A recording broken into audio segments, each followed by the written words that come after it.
Hola, mi nombre es Fernanda Sobral y el día de hoy vamos a resolver el segundo parcial de Física 1. Entonces, el examen está dividido en dos. La primera parte son 5 preguntas de opción múltiple y la segunda son 3 problemas. La primera pregunta nos dice: un elevador que baja está sujeto a una aceleración constante, cayendo 50 metros conforme va desde una velocidad de 15 metros sobre segundo hasta el reposo. Como un porcentaje de las masas de sus ocupantes, ¿cuál es el peso aparente? Entonces, bueno, aquí hice un pequeño diagrama donde se puede ver el elevador, su aceleración, que va hacia arriba porque va frenando. El elevador va de una velocidad de 15 metros a 0 cuando toca el suelo. Recorre una distancia de 50 metros. Y bueno, aquí están las fuerzas que lo afectan, ¿no? Que es la fuerza de la gravedad y la normal que lo mantiene hacia arriba. Entonces, primero vamos a obtener el valor de esta aceleración. Y esto se puede hacer a través de la fórmula que nos dice que la velocidad final al cuadrado menos la velocidad inicial al cuadrado son igual a 2 veces la aceleración por este valor, ¿no? Que es el cambio en x, delta x, o x final menos x inicial. Entonces, si de aquí despejamos a, tenemos que es igual a la velocidad final al cuadrado menos la velocidad inicial al cuadrado entre 2 delta x, ¿no? Entonces, ¿esto qué es? Es 15 al cuadrado menos 0 entre 2 por 50. Y nos da una aceleración de menos 2.25, ¿no? Una aceleración negativa, porque como ya lo dije, va frenando. Metros sobre segundo al cuadrado.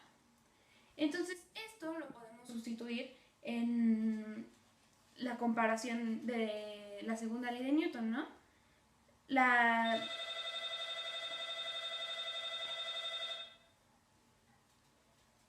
Sabemos que la suma de las fuerzas es igual a la masa por la aceleración, ¿no? Entonces, aquí tenemos que, bueno, la fuerza que va como la aceleración es la normal. Entonces sabemos que la normal menos la masa por la gravedad es igual a la masa por la aceleración. Entonces, al despejar de aquí n, que sería masa por aceleración menos masa por gravedad, obtenemos un nuevo peso aparente. Entonces, al dividir esto entre la masa por la aceleración, obtenemos el peso aparente del elevador.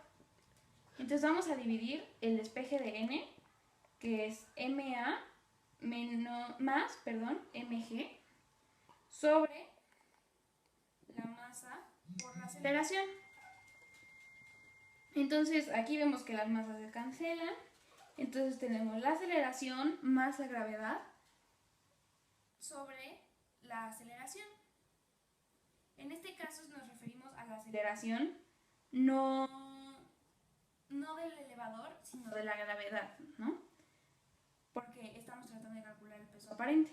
Y al sustituir estos valores, aquí nos da un total de, suponiendo que la masa es 1, ¿no? Bueno, en este caso no es necesario suponer ya que se cancela, pero nos da un total de 1.229, que multiplicado por 100 es el 123%, que es la opción C. Bueno, ahora vamos a pasar a la pregunta B. La pregunta B dice: una caja de 900 newtons es empujada hacia arriba sobre un plano inclinado de 6 metros de largo. La fuerza que empuja hace 6.300 joules de trabajo para subir la caja hasta la punta del plano, a 3 metros sobre la altura de la base. ¿Cuál es la magnitud de la fuerza de fricción promedio sobre la caja? Asume que la caja empieza y termina en reposo. Entonces, bueno, aquí es un pequeño diagrama donde muestra las fuerzas que pues afectan a la caja, ¿no? Que la fuerza que hace 6.300 joules de trabajo, que va moviendo la caja hacia arriba, la fricción, que está frenando la caja de cierta forma, y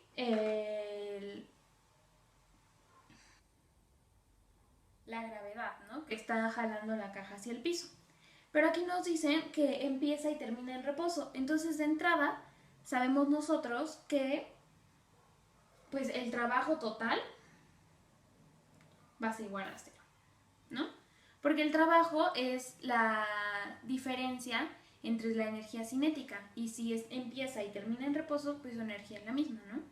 Entonces, nosotros lo que vamos a hacer es sustituir, ¿no? Entonces sabemos que para empezar tenemos tres trabajos, ¿no? El que aplica esta fuerza, el que aplica la fuerza de fricción y el que aplica la gravedad.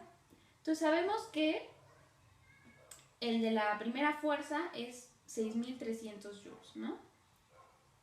Menos porque estas dos fuerzas van a ser negativas porque de cierta forma están frenando, ¿no? A la caja. Entonces sabemos que 900 es este valor de aquí. Esto equivale a 900, ¿no? 900 newtons nos dicen. Y lo recorre bueno, la altura, esta parte de aquí, son 3 metros. Entonces sabemos que la fuerza, el trabajo que aplica la fuerza de gravedad es 900 por 3. Menos el trabajo que aplica la fuerza de fricción, que es la fuerza por los metros que recorre, que son 6 metros, que es el valor, la longitud de esto, ¿no? Entonces de aquí podemos despejar la fuerza de fricción y sabemos que es igual a 6.300 menos 2.700 entre 6. Y eso nos da un total de 600 newtons. ¿Qué es la respuesta C en este caso? Ahora con la pregunta C. La pregunta C dice, una partícula se mueve paralela al eje X. La fuerza neta sobre la partícula aumenta con X de acuerdo con la fórmula F es igual a 260 newtons por metro por X, ¿no? Que está en metros, o sea, donde F está en newtons por y X en metro.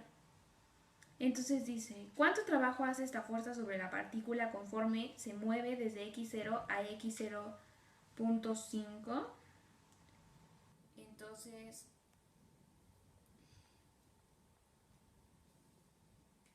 en metros, ¿no? También estas medidas. Entonces tenemos la siguiente información, ¿no?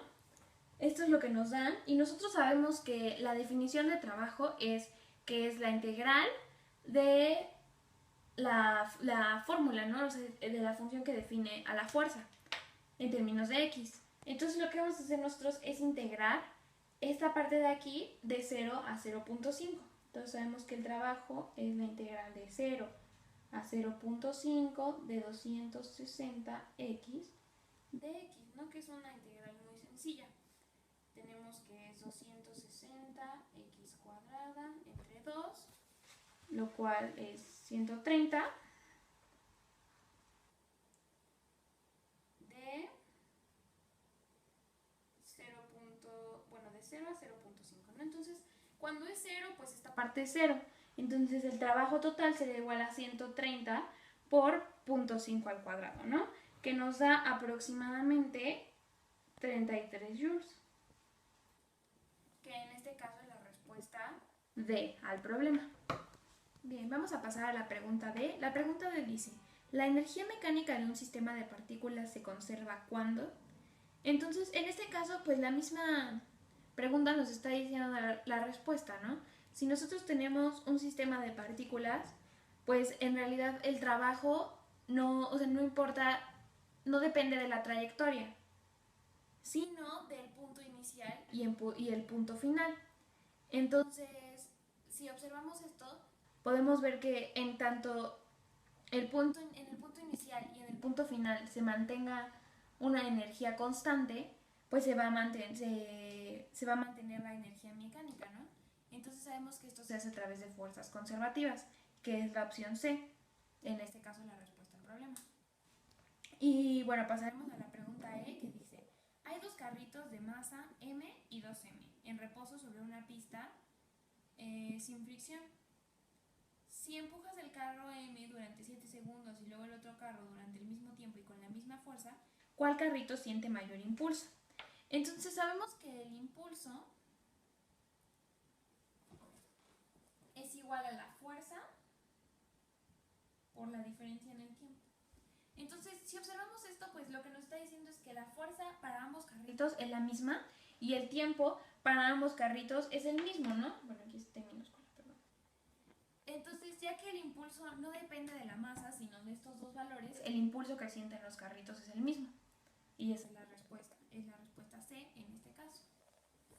Vamos a continuar con el primer problema. El problema 1 nos dice: un aeroplano a escala de 0.75 kilogramos de masa vuela con una rapidez de 35 metros sobre segundo en un círculo horizontal en el extremo de un alambre de control de 60 metros. Calcula la tensión en el alambre si supones que forma un ángulo constante de 20 grados con la horizontal. Las fuerzas que se ejercen sobre el aeroplano son el jalón del alambre de control, la fuerza gravitacional y la sustentación aerodinámica que actúa a 20 grados hacia adentro desde la vertical, ¿no? Entonces, ¿qué significa todo esto? Hice aquí un pequeño diagramita donde suponemos que el círculo que está aquí es el aeroplano, porque no sé dibujar. Entonces, aquí tenemos una manita extraña que surge de la nada, que es la que sostiene la cuerda, ¿no? Entonces la cuerda tiene una tensión, pues que obviamente va hacia la cuerda, pero el avión no está girando en un eje paralelo a la cuerda, sino que está girando en un eje que está a 20 grados de este, ¿no? Que es así. Está girando horizontalmente, como si hiciera esto, ¿no? Aunque la cuerda lo está sosteniendo de esta forma.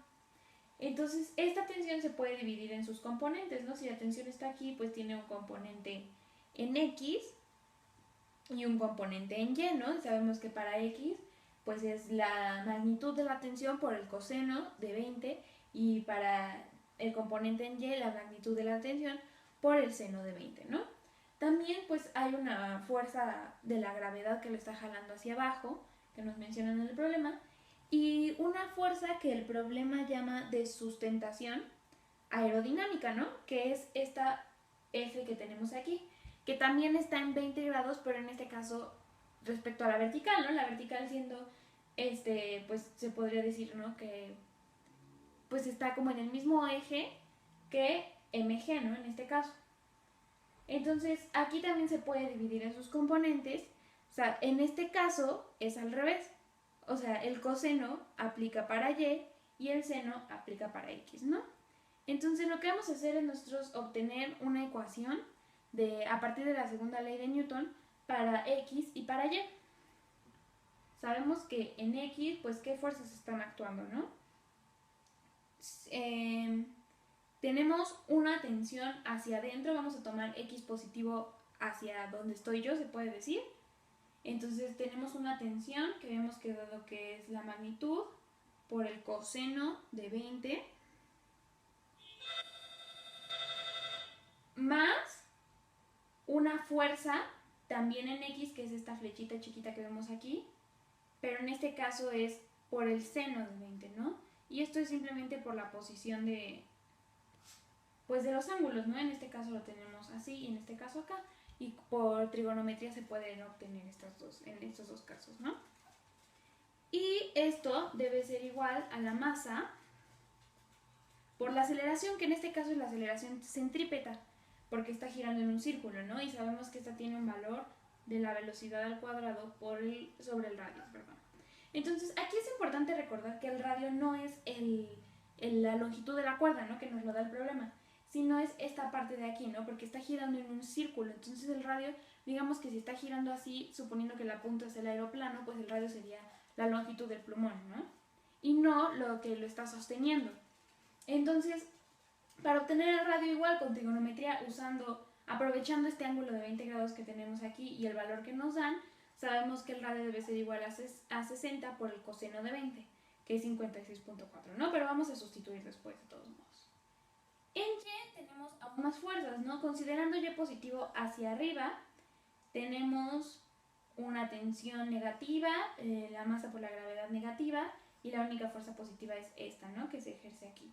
Entonces, esta es la magnitud de F por el coseno de 20 menos la magnitud del vector T por el seno de 20 menos la masa por la gravedad. Y en este caso no hay aceleración, ¿no? Porque no se está moviendo en Y. Aquí nos dice que se está moviendo en un círculo horizontal. Entonces lo que nosotros queremos aquí, pues es obtener, no nos interesa F. Entonces lo que nosotros queremos es cancelarlo, ¿no? Y una forma de cancelarlo, pues aquí si tenemos seno y coseno, Si